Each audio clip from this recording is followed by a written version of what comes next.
Hello, I'm Fahima Rahman Nafi from Nasser University, and this is my take on the case given for the ULIP program. And I want to start by stating a few numbers. In the last 70 years, more than 8 billion metric tons of plastic have been produced worldwide. And according to a recent study done by a group of American scientists, of all the plastic produced till date, only 9% has been recycled. So why is this such a big problem?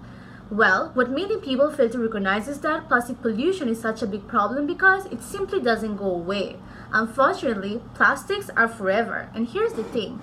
The remaining, called plastic debris, break down into ever smaller particles which do not only just harm our environment, is one of the greatest threats to ocean health across the world. And the harsh reality is that soon enough, sea species won't be the only thing living in the ocean, but it will be filled with plastic debris. And here comes my big idea, which addresses plastic pollution. And this can solve two problems at once. The idea is to use plastic waste to make better roads. Well, I got this idea after seeing that the raw version of this was already implemented here in Dhaka.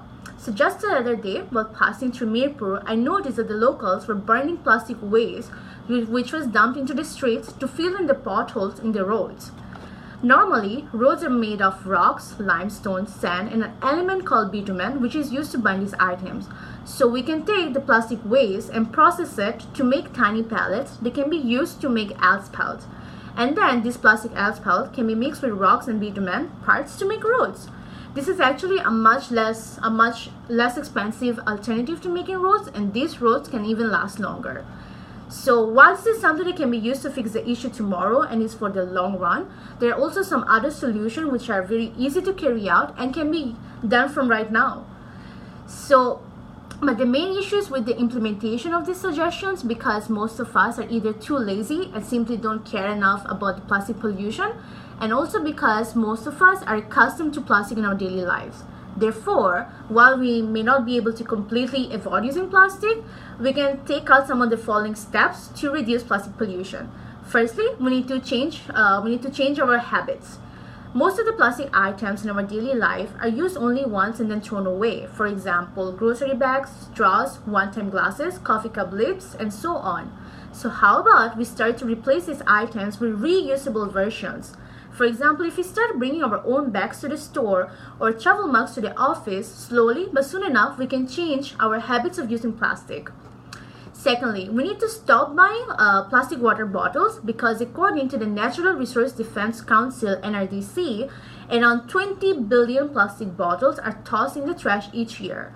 And this is a very big number. So how about we start carrying a reusable bottle in our bag next time? It's very simple, and you can do this every day. Third, we can reuse glass and plastic containers. Nowadays, we can buy a variety of prepared food in glass jars instead of plastic ones. So after you're done using these items, instead of throwing away the jar, you can reuse that to store food. Or even better, if you do have a plastic container left over, you can use that. And one very famous example here in Bangladesh is that are the empty ice cream box, which I'm sure most of our mothers have used to store food. Well, another thing that we need to start doing is that we need to take littering and illegal dumping very seriously, because in our country, it's actually socially acceptable to throw trash on the street. I mean, why would I keep a finished water bottle or a char cup in the car when I can simply roll down the window and throw it away? The streets are dirty anyway, right? And here where the problem lies. If I cannot change my own perception, how will others? So we should collectively start to take littering and illegal dumping more seriously. We can also use the plastic containers to make DIY items.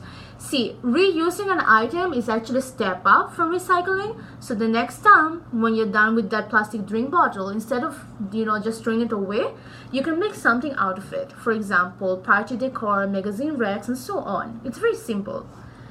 6, we can try to lobby the local government to make recycling a priority, and the government can also put more pressure on manufacturers so they produce more recyclable and disposable items. And lastly, the most obvious suggestion is to start recycling, so I'm not going to talk about that. And here's the conclusion to my video. I hope you like my suggestions. Thank you.